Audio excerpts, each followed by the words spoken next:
देखें, जो आज का फैसला आया है इलेक्शन कमीशन का, इस फैसले को हमने डस्का के फैसले के तनाजुर के साथ भी देखना है। मामला ये है कि इलेक्शन कमीशन ने तमाम तर वीडियोस देखी। इलेक्शन कमीशन ने सेनेट के इंतखाब से एक रोज़ कबल जो यूसुफ रजा गिलानी के साहबजादे वोट खरीदने की वारदात डाल रहे थे वो भी देखी, और उन्होंने हमारी दरख्वास्त को काबिल समात करार देकर नोटिस इशू किए। इसका मतलब तो ये है कि जो हमारे एविडेंसेस हैं, जो हमारे सबूत हैं, उन सबूतों के अंदर जान है, और उस जान को इलेक्शन कमीशन जो है वो तस्लीम कर रहा है, जिसकी बुनियाद के ऊपर इनको नोटिस जारी किए गए हैं। तो लिहाजा जो हमारी मेन पहली जो दरख्वास्त है वो दरख्वास्त है यूसुफ रजा गिलानी की नाअहली के हवाले से। नाअहली उस बुनियाद के ऊपर कि वो वोट चोरी करके, वोट खरीद कर अरकान पार्लियामेंट के ज़मीरों के सौदे कर कर सेनेटर बने हैं, जो कि इलेक्शन एक्ट के 168 की, 167 की, 156 की खुल्लम खुल्ला खिलाफ वर्जी है। और जो हमने इस्तदा इलेक्शन कमीशन के सामने रखी थी कि जब आप इस बात को तस्लीम कर रहे हैं कि इतना एविडेंस मौजूद है, इतना सबूत मौजूद है, जिसकी बुनियाद के ऊपर आप फरीकैन को नोटिस जारी कर रहे हैं, तो हमारी इस्तदा ये भी थी कि वही फरीकैन आगे चेयरमैन सेनेट का इलेक्शन लड़ने जा रहे हैं। आप अपनी दरख्वास्त का फैसला होने तक इनके कामयाबी के नोटिफिकेशन को भी रोक दें, जिस तरह आपने डस्का के रिटर्न कैंडिडेट का नोटिफिकेशन रोका था। उसके ऊपर उनका जो फैसला आया है वो भी आपके सामने है। तो इस वजह से मैं बार बार कह रहा हूं कि सेक्शन 9 के तहत इस फैसले को भी डस्का के फैसले के तनाजर में हम देख रहे हैं, और जो हमारे पास हाईएस्ट फोरम्स मौजूद होंगे उन फोरम्स का भी हम दरवाज़ा खटकाएंगे। और मैं ये यहाँ से पैगाम देना चाहता हूँ कि अब कोई इखलाकी जवाब भी नहीं है इनके पास। और आपको ये भी बताता चलूं कि ये अपने तमाम जवाब खो चुके हैं।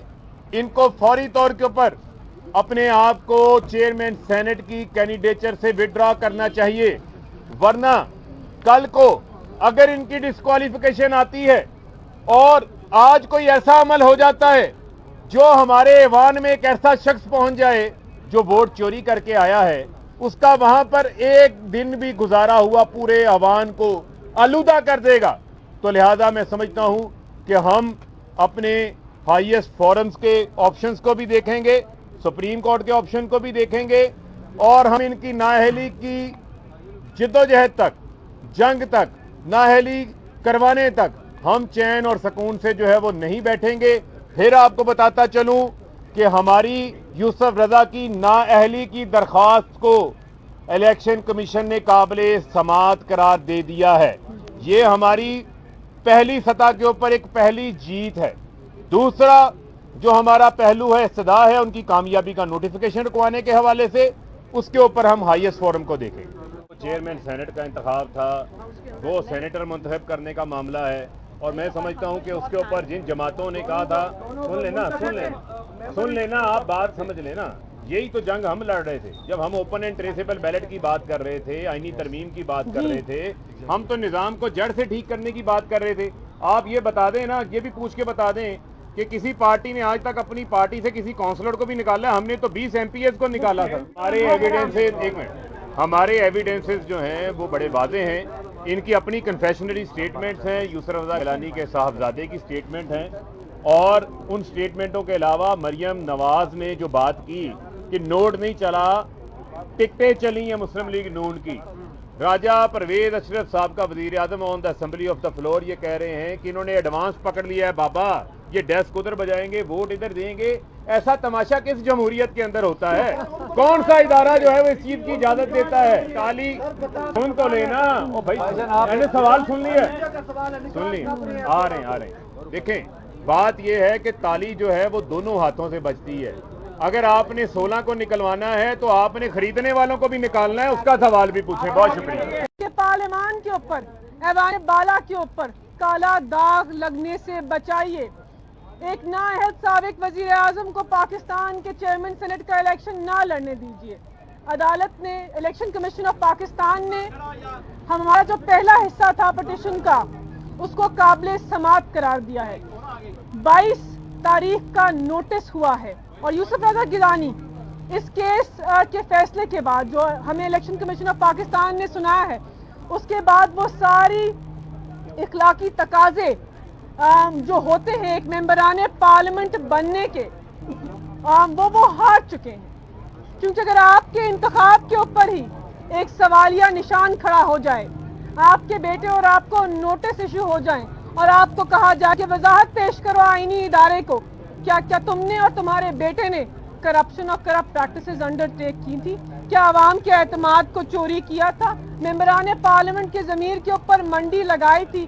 اس سوال کی موجودگی میں اس پٹیشن کے الیکشن کمیشن آف پاکستان کے زیر التوا ہونے سے وہ اخلاقی جرت جو ایک ممبران پارلیمنٹ کو اور سابق نااہل وزیر اعظم کو شاید دکھانی چاہیے وہ دکھائیے.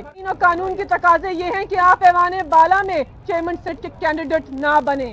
آپ کے کردار کے اوپر، فائنینشیل انٹیگریٹی کے اوپر، آپ کے صادق اور امین ہونے کے اوپر سوالیہ نشان اٹھ چکا ہے. یوسف رضا گیلانی صاحب، آپ اپنے آپ کو پی ڈی ایم کا جو کینڈیڈیٹ ہے اس کی ریس سے نکالیے. یہی اخلاقی تقاضے ہیں، یہی قانونی تقاضے ہیں اور یہی آئینی تقاضے ہیں. جہاں تک سٹے کی بات ہے، دیکھیں ہم نے تو استدعا کی تھی کہ کالے داغ کو لگنے سے روک لیجئے، لیکن الیکشن کمیشن نے ہماری اس استدعا کو نہیں مانا. پاکستان کی عوام یہ استدعا ہارے ہیں. پاکستان تحریک انصاف نہیں ہارے، بیکاز یہ جو ایوان بالا ہے یہ عوام کی رہنمائی کرتا ہے. ممبران پارلیمنٹ عوام کا اعتماد ہے، تو عوام جو ہے وہ سٹے اپلیکیشن جو ہے ہار چکے ہیں. ہم قانونی چارہ جوئی کا حق رکھتے ہیں. تو اداروں کو بلند کرنے کے لیے، آئینی اداروں کی توقیر کو بلند کرنا ہی پاکستان تحریک انصاف کے منشور کا اہم ستون ہے. ہم نے آئینی اداروں کے لیے جنگ لڑی. ہم نے سپریم کورٹ، اعلیٰ عدالت جو ہے جس کو پاکستان مسلم لیگ نواز نے متنازع بنایا، سابق نااہل وزیر اعظم نے کہا کہ مجھے کیوں نکالا. ان کی بیٹی نے اعلیٰ عدالت کے محترم ججز کو جو آئین کی سرپرستی کرتے ہیں انہیں کہا کہ پٹیشنر کے وکیل ہیں. ہم یہ رویہ نہیں رکھتے. آئینی اداروں کے فیصلوں کا احترام کرتے ہیں، ان کے سامنے سر جھکاتے ہیں، لیکن اپنی قانونی چارہ جوئی جو ہے اس کو آگے بڑھائیں گے. کیونکہ اپنا کیس نہیں لڑ رہے. یہ ملیکہ بخاری، فاروق حبیب اور کمل شوذب کا کیس نہیں ہے. یہ پاکستان کی عوام کا کیس ہے. عوام کا اعتماد چوری ہوا ہے، عوام کا ووٹ چوری ہوا ہے اور عوام کو جواب دہ ہیں آئینی ادارے.